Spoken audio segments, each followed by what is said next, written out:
So the Australian housing problem. What is it? How did this happen? And what does that mean for you? Hi, my name is Eric from Ripehouse Advisory. I am the data scientist for the firm. As you would understand, that COVID has really impacted the housing crisis in Australia.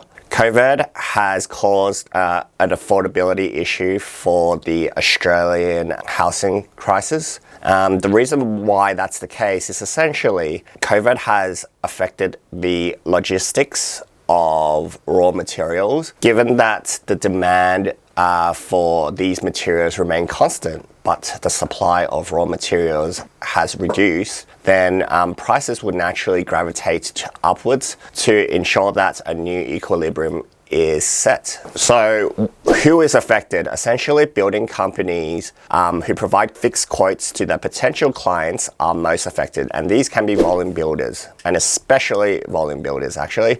They're actually the most vulnerable people. Why is that the case? Because when you provide customers with a fixed quote that does not take in consideration of the raw material increasing, then they essentially erode their own profits. So building companies provide customers with fixed quotes, and with the quotes not taking in consideration of the inflation of raw materials. When customers execute upon those quotes, then the company is essentially making a loss. When companies don't have sufficient cash flow to pay their daily expenses because there is not any profits, then the company goes bankrupt or under liquidation.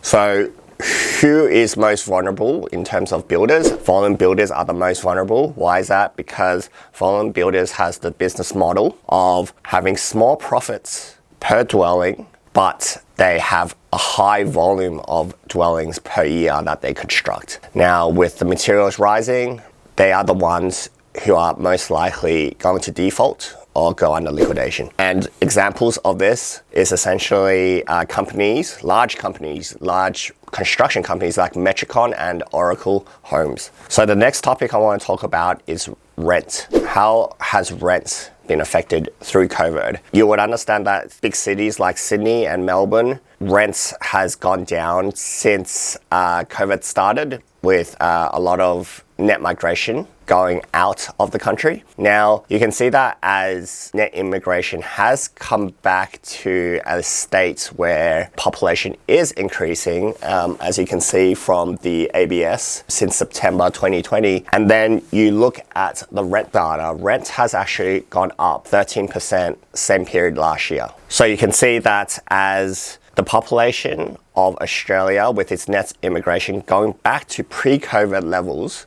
rent has gone up a significant amount. And what does that mean? Housing shortage, worse than its current state, and it would affect the rental and the buyer's market. Consumers potential customers can capitalize on this opportunity by purchasing existing dwelling and hedging their daily expenses, with rents predicted to go upwards.